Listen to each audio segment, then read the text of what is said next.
Most of you living in Northern California probably recognize these two, don't you? Who are they? Scott and Laci Peterson. It was about a decade ago that this murder trial and murder case, many of us followed it closely. Why was this case so captivating? I think in many ways it was so captivating because we have these expectations of what murderers, and murder victims look like. And for a population with all kinds of biases, here was someone who was educated, middle class, attractive, white, seeming like picture Californians, and we discover this guy killed this beautiful, pregnant wife, did away with the body, and for what? Why? He didn't want his life encumbered with a wife and a child.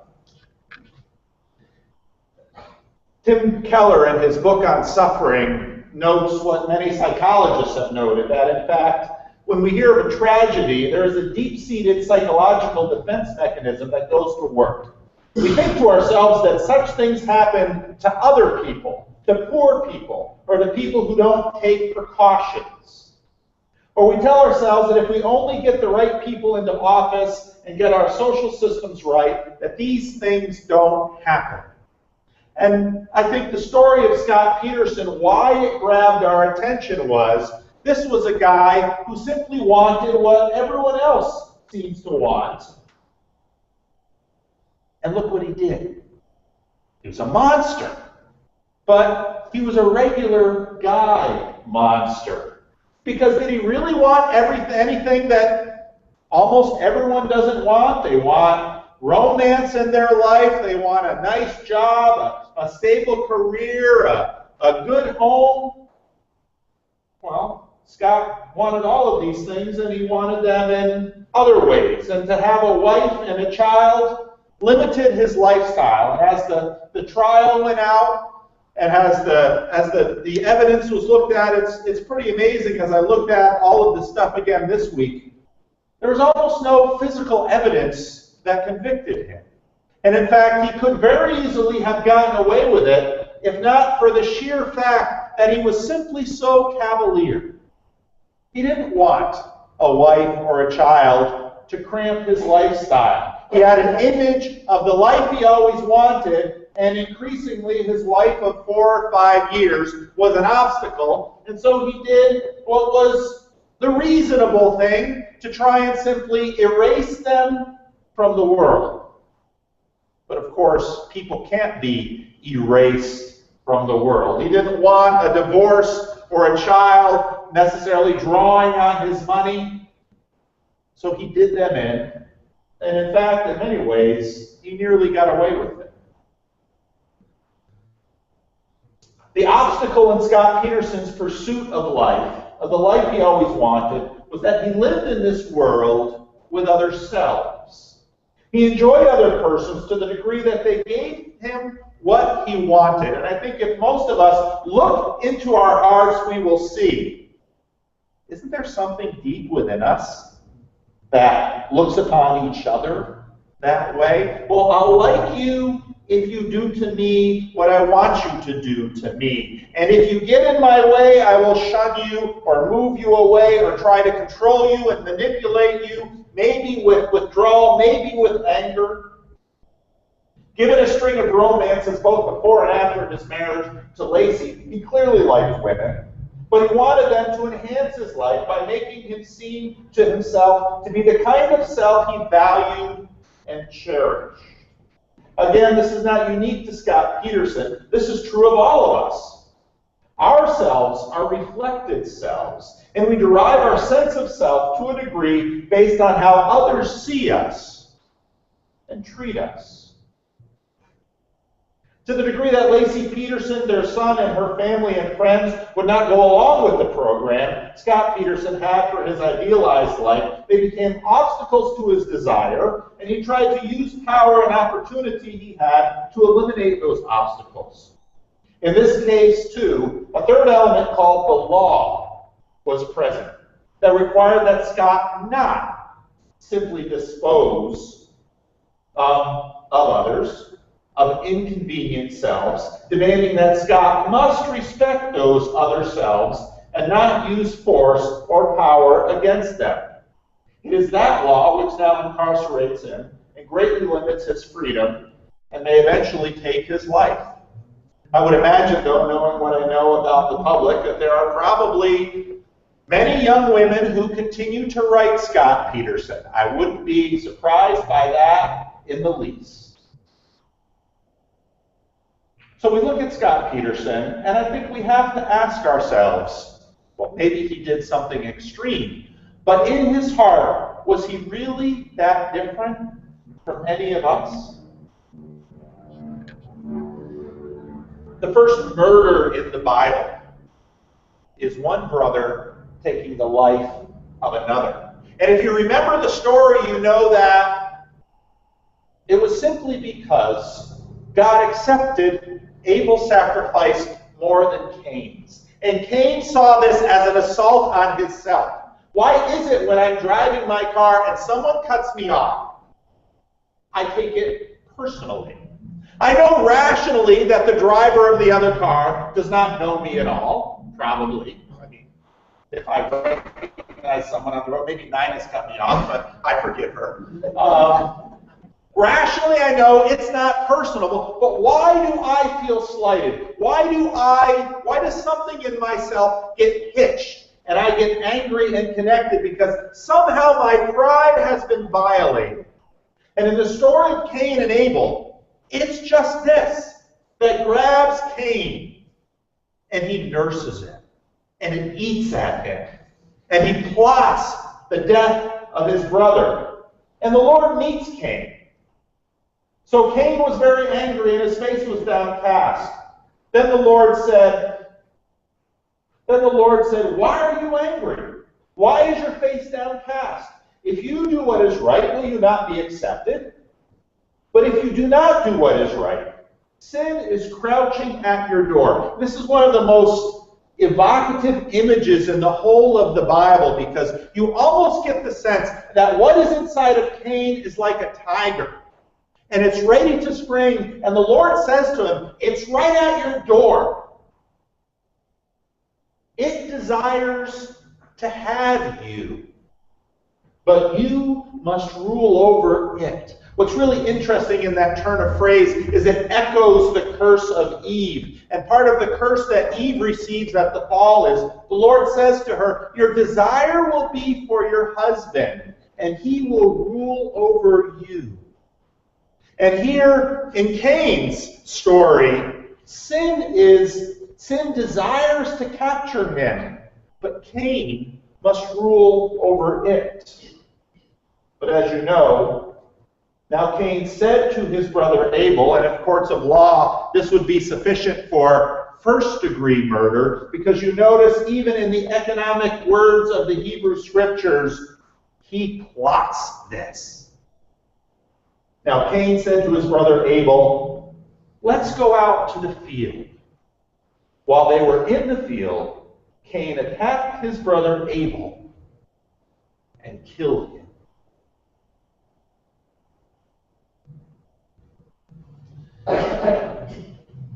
The command says, you shall not kill. And Peter looks at that word a little bit. The Hebrew word translated often in the NIV, murder, is a common one in the Old Testament. It is a restricted term, generally referred to killing of someone who is not an enemy of the people. In other words, it is not used in contexts of war or just punishment for a crime. It can, however, refer to unintentional killing, a circumstance in which murder is not an appropriate term. Thus, perhaps, murder is not as straightforward a translation as might be assumed. If the circularity is not too frustrating, at least At the very least, we can state that there is a legitimate and illegitimate killing in the Old Testament, and that this commandment refers to any type of killing that God disallows. In other words, the command basically says, God gives life, and it is His to dictate, and you must respect that. But what we see both in Scott Peterson and Cain's case is that the life that God gives us is not just strictly biological life. It also means that God has given the people around you freedom, and they will use that freedom. They will use that freedom in good ways and bad ways, and to one degree or another, you must respect that freedom and not impinge on their personhood. Jesus expands the commandment rather considerably. You have heard it said to the people long ago, you shall not murder, and anyone who murders will be subject to judgment. But I tell you that anyone who is angry with a brother or sister will be subject to judgment. Again, anyone who says to a brother or sister, Raka, now Raka is a term of derision in Aramaic. Raka is answerable to the court. And anyone who says, you fool, will be in danger of the fire of hell. Now again, we listen to this in the Sermon on the Mount, and we think, this is a little extreme, isn't it, Jesus? But as we'll see in some of the following commandments, and we could use Scott Peterson for most of them, because from Commandment 6 to Commandment 10, Scott Peterson pretty much broke them all. The idea here that Jesus implants is that there's something in this which threatens our lives and in fact can send us all the way to hell. Some seed here that begins at something so small and so common and seemingly so innocent and natural. But that we, like Cain, should look at it as a crouching tiger and say, we better look at that, or it can have its way with us. In fact, the Heidelberg Catechism has some of the most dramatic things to say about this commandment as any. And so I kind of like us to read it together. I'll read the question, you can read the answer. What is God's will for you in the sixth commandment? I am not to belittle, insult, hate, or kill my neighbor, not by my thoughts, my words, my look or gesture, and certainly not by actual deeds. I am not to be party to this in others. Rather, I am to put away all desire for revenge. I am not to harm or recklessly endanger myself either. Prevention of murder is also why the government is armed with the sword. And here's the next one. Does this commandment refer only to killing? By forbidding murder, God teaches us that He hates the root of murder. Envy, hatred, anger, vindictiveness, in God's sight, all such are murder. Is it enough then that we do not kill our neighbor in any such way? No. By condemning evil, hatred, and anger, God tells us to love our neighbor as ourselves, to be patient, peace-loving, gentle, merciful, and friendly to them, to protect them from harm as much as we can, and to do good even to our enemies. Every time I read this, I think, first of all, I think, oh man, I subscribe to this? How often don't I violate this? I can think of few higher standards for human conduct than what is described here. And this for a commandment that I look at and think, murder, I haven't killed anyone. But I think, how much isn't that little seed in my heart so common? And I always get struck by, and not take party to this in others. Because I think, how easy is it for, and we talked about, Janice, you mentioned bullying this morning. Isn't this the heart of bullying? When all of these kids get together and they're picking on this one kid, maybe for no other reason than the kid is weak, and they get energy from this. And you all know how it goes. We've all lived through this on one side or the other or both. And then I hear this commandment and I think, number one, I fail at this all the time, unthinkingly and naturally. And number two, this is exactly, however, how I want to be treated. I wish everyone else were like this. In fact, I was reading, I ran across some YouTube thing via Twitter about the Friendly Atheist gives 78 questions for Christians, and I read that, and I listened to it, and I thought, why on earth would the world not want me to be a Christian? Because if, in fact, I treated people in the world as is described in these Heidelberg Catechism articles, I want everyone else in the world to behave this way, don't I? I wish the world was like this. But I'm not like this, and the world certainly isn't like this. One of the things that we see at Cain and in Scott Peterson is he very much lived my well-being at Lacey's expense. My well-being at my unborn son's expense. What if, and Cain thinks, I somehow will have a greater life if only I can remove Abel from it. And there are many ways to remove someone from your life. It might be, I'm not going to think about them. It might be to punish them passive-aggressively. It might be to gossip about them. And if I'm too gutless or don't have the opportunity to actually assault their body, I'll attack their reputation. And we all play this game in our relational economy. And this is, again, so utterly common. We learn about it in the families we grow up in. We take sides. If there are more than two siblings, we gang up on the other sibling. We sidle up with the parents. Even people in your own nuclear family develop reputations one to another. And we continue to encourage this and build on it and maintain it because it maintains us in a certain perspective. So Cain goes and kills Abel and imagines somehow Abel has offended me, and if I get rid of Abel, then what, Cain?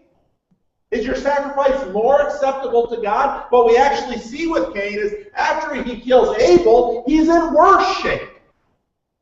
And then God comes to him, and it's an amazing story in Genesis 4. God comes to him and says basically, before you just had kind of an inferiority thing. Now you're afraid of everyone else in the world, that they'll mark you as a murderer and hunt you down and kill you. So the Lord puts a mark on him to protect him. In other words, God shows Cain the kind of mercy, far greater mercy, than Cain was willing to extend to his brother, Abel.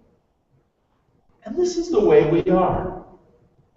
Cain he had a reflective self, he was defensive, he was fragile. I often note how, in our current public conversations, how fragile we are. Well, I just can't help but get angry when I think that people are saying horrible things about Christians. Am I that fragile that I can't bother to harbor the thought that somewhere out there doesn't think the world of me? What an incredibly fragile person I would be. But yet, this has kind of become our common standard. And then when we look, in fact, in contrast at the Lord himself, and at how God makes us, and I think about this sometimes, the Lord makes all of these people, all of us with a million different judgments and ideas, many of them about him, and gives us this freedom, hoping that we use it to thrive. Most parents know this about your children. You give birth to this child, and you sacrifice for this child, and you raise this child, and you really hope that everything that you've done for the child will be put to good use. But does it always? God, however, is the illuminating source of all of this freedom. He's never under threat, always generous, always giving, always unassailable. And in fact, however, this is the type of self that the Lord wants all of us to have as well.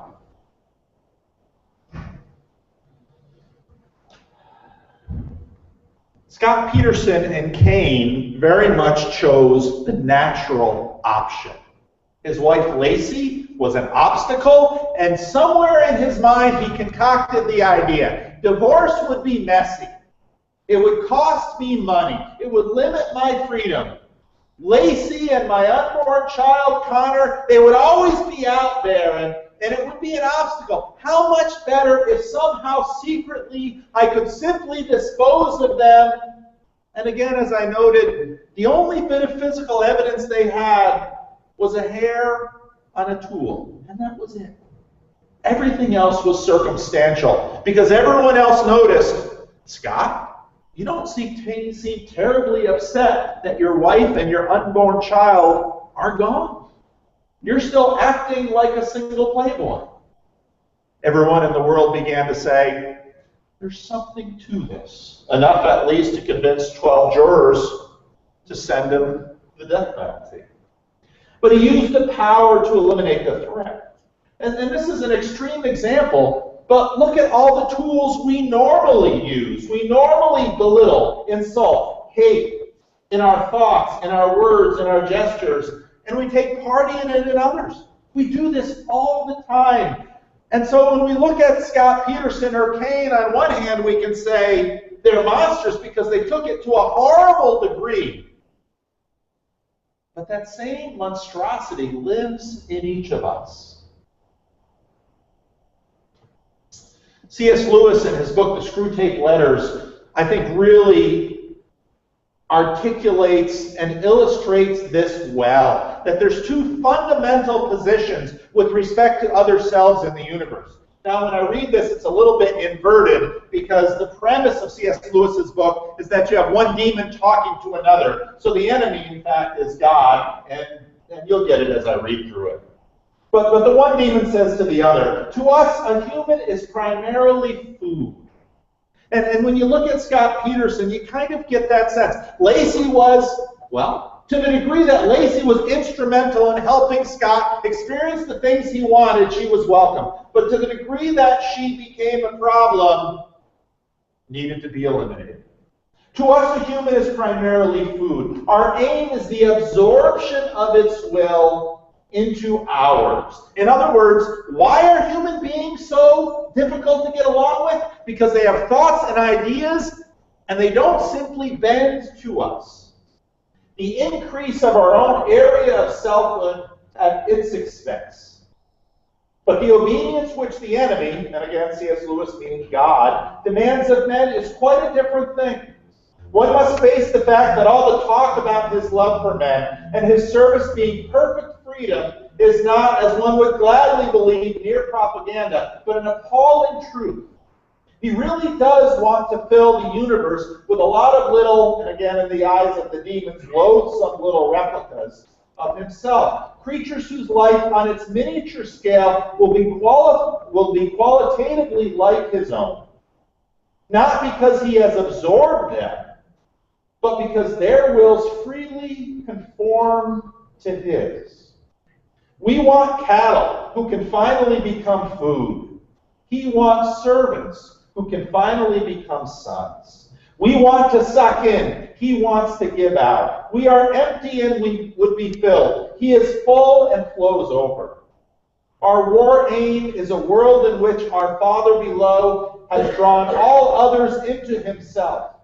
The enemy wants a world full of beings united to him, but still distinct. And of course, the question in terms of our own hearts and our own intuitions and our own instincts is, how fragile are we really? When someone cuts us off, do we want to chase them down and show them the finger and somehow do them harm? Can we actually live with another human being and recognize that their decisions, right and wrong, are theirs? And that, do we actually have the capacity to love?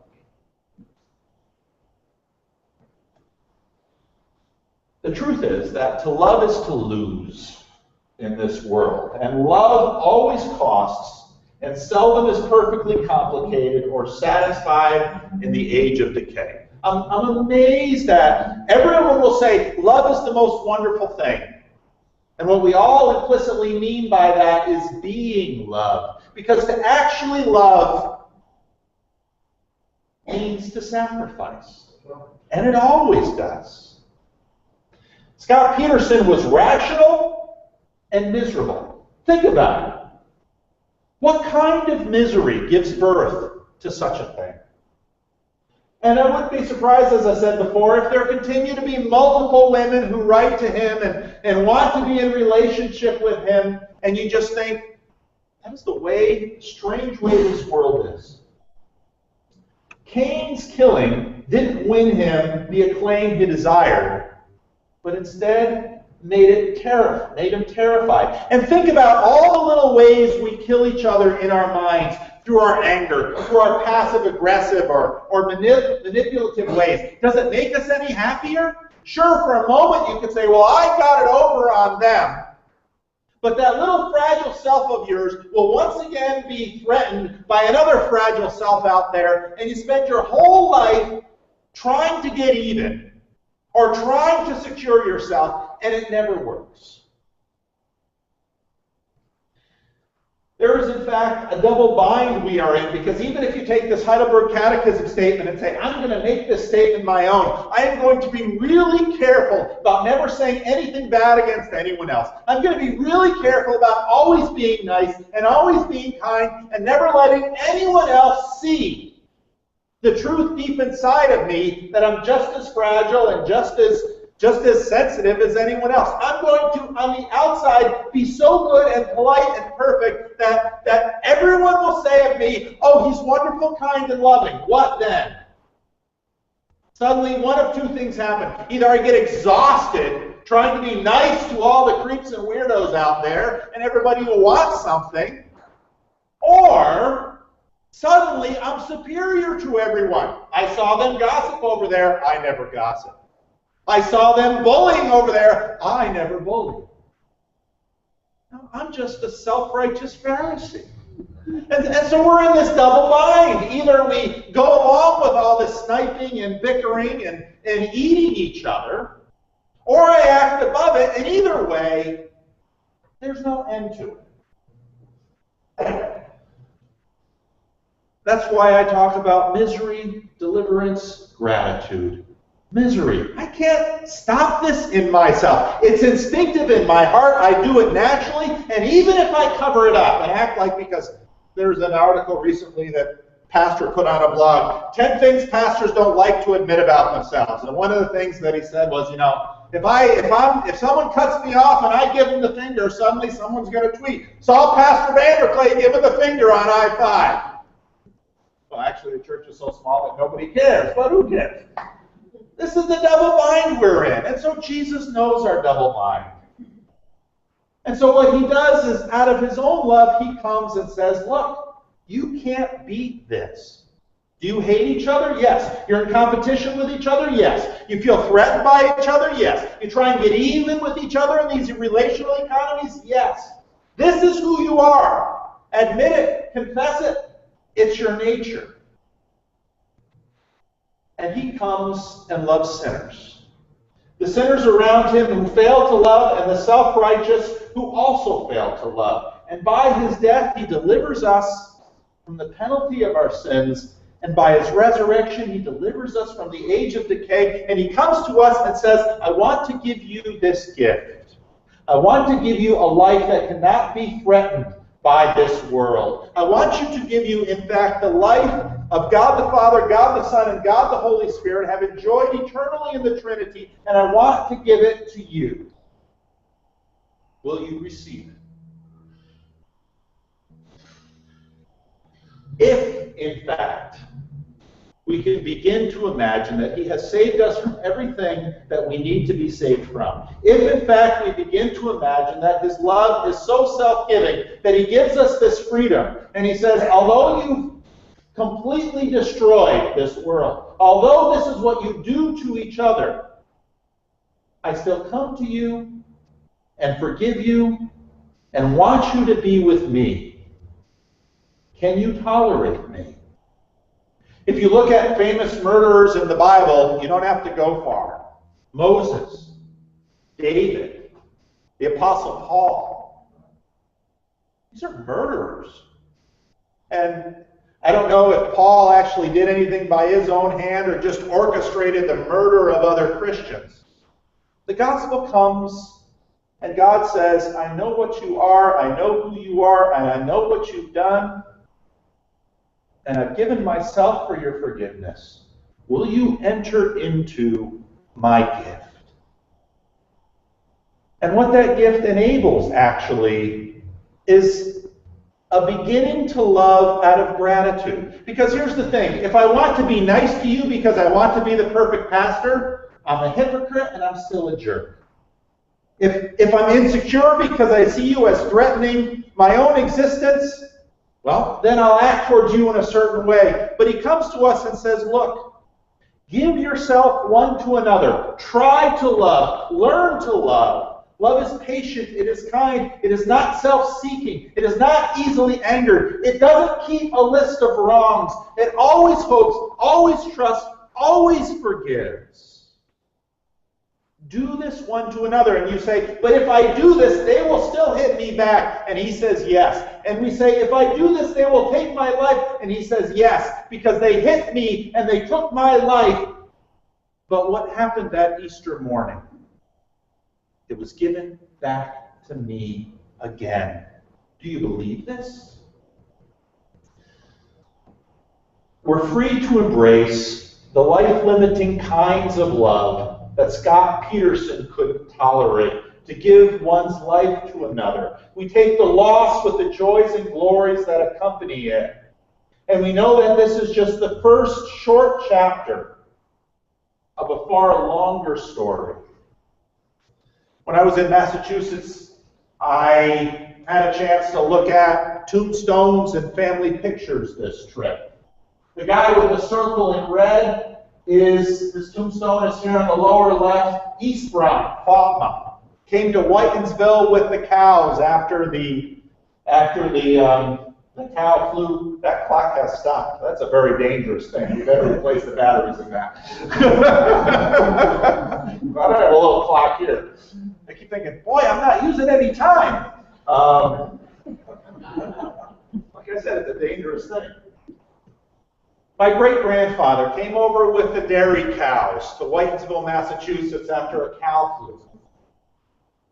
The stories in the family are that he was not a nice man. He did not treat his wife, Annie, well. Sometimes the adult children were called into the house to break up the fights. There's one story where, I think I have this correct, he threw her down the stairs. Today, a lot of this probably wouldn't have been tolerated by the law, but early in the 20th century, it was just kind of the way things were. He, in fact, was so unreasonable and so difficult to get along with, is he shared a duplex with an in-law, and because they couldn't agree on what color to paint the house, this silly duplex was painted in 2 different colors. And for everybody who knew the story, it communicated to the whole neighborhood that this guy can't get along with anyone. And so he did this, and he lived his life, and he died in the 50s, and his wife 2 years after him. And of course, she was the little girl shown in this picture over here, a picture probably taken 20 years before, and that's her grandmother. Above her and her daughter, the little girl in the green circle down here, is my grandmother there in that picture in the 20s in her wedding dress, who passed away in 1992. And she's the mother of the woman right here in her wedding picture, my mother, who is seen here looking at a picture book with my daughter of telling the stories of all of these relatives, and I get the sense life is short and hard. And we spend our days with these petty jealousies and petty rivalries, eating and gnawing at each other. And what Jesus does is gives us an invitation. And Jesus' invitation is to be an extravagant lover, to enter into a love-motivated self-denial from a position of gratitude-based self-security given by the resurrection. That is the gospel. He has given you new life.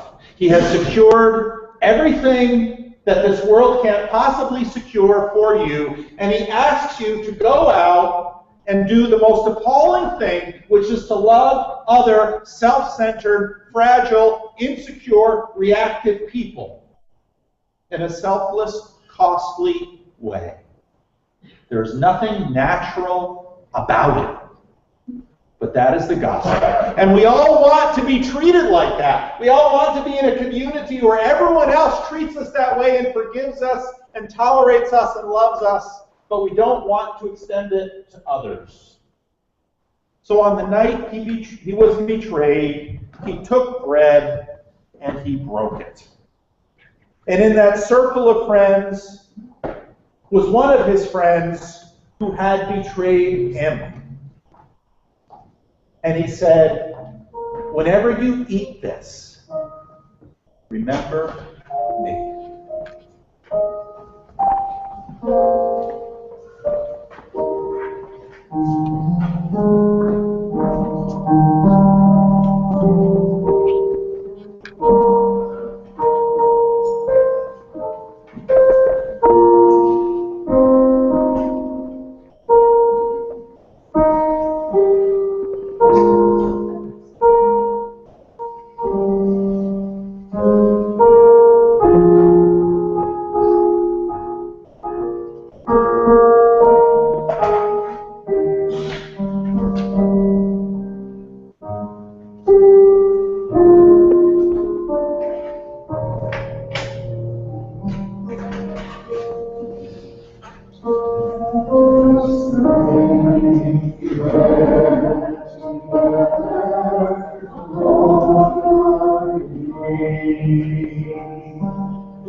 Take, eat, remember, and believe that despite the way we treat God, he sent his Son, who gave himself for you. And this is for the complete forgiveness of all of your anger, of your bickering, of your hatred, and your manipulation. Amen.